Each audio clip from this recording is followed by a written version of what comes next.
Bonjour et bienvenue. Aujourd'hui, je vais vous parler de la 33e Waffen-SS Grenadier Division de Charlemagne. Cette division-là remplaçait la Légion des volontaires français. Elle est formée à Wildfecken. Cette unité comporte 1500 rescapés de la LVF, 1 millier de rescapés de la Fremdjossist SS Freilagen Sturmbrigade, 1800 francs gardes de la milice, 1000 volontaires de la Kriegsmarine, quelques volontaires des Scudge Commando, soit près de 7340 hommes fin 1944. Elle est officiellement commandée par l'Oberführer Edgar Pohl, mais en fait supervisée par le général Kruckensberg. La division est engagée par l'état-major allemand de manière anticipée pour tenter d'arrêter l'avance soviétique en Poméranie. Le 17 février 1945, ils embarquent à Fulda puis partent pour la Poméranie. À cette date, les soviétiques tentent d'entourer les troupes allemandes.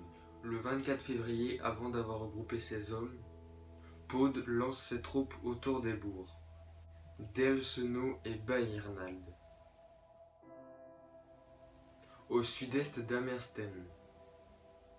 La division SS, forte de 4 bataillons, mais elle n'avait pas de soutien aérien ni d'artillerie, et fait face pendant 3 jours et 3 nuits aux 8 corps blindés russes du général Pavilov et aux 40 divisions du général Olikovski.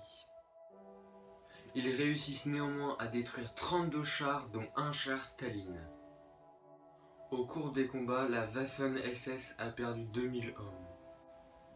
Après un regroupement et une réorganisation à Neustetin, la division doit entreprendre un long chemin de 60 km au nord-ouest pour rejoindre le secteur de Bellegarde. Arrivés sur place le 3 mars, aussitôt les Français reçoivent l'ordre de défendre la ville de Korla. C'était l'axe de repli des civils allemands.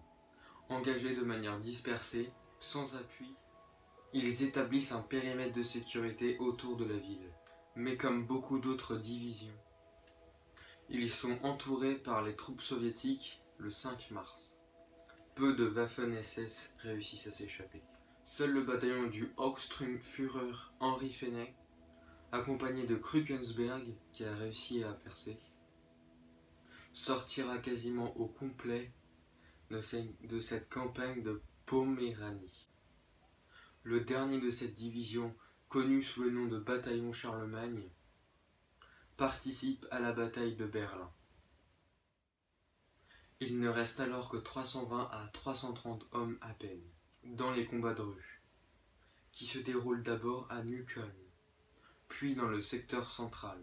Les Français à eux seuls auraient détruit près de 60 chars soviétiques. Le 27, ils se retranchent dans le métro. Le 28, ils défendent la place Belle Alliance, qui protège l'accès au bunker d'Adolf Hitler. Parmi les derniers défenseurs, il reste quelques volontaires français, aux côtés de plusieurs collaborationnistes de pays d'Europe. Le 2 mai, alors qu'Adolf Hitler s'est déjà suicidé, il résiste à l'avancée soviétique. Les derniers SS, défenseurs du bunker, étaient des Français. Le bataillon Charlemagne était la seule unité encore présente jusqu'au 2 mai.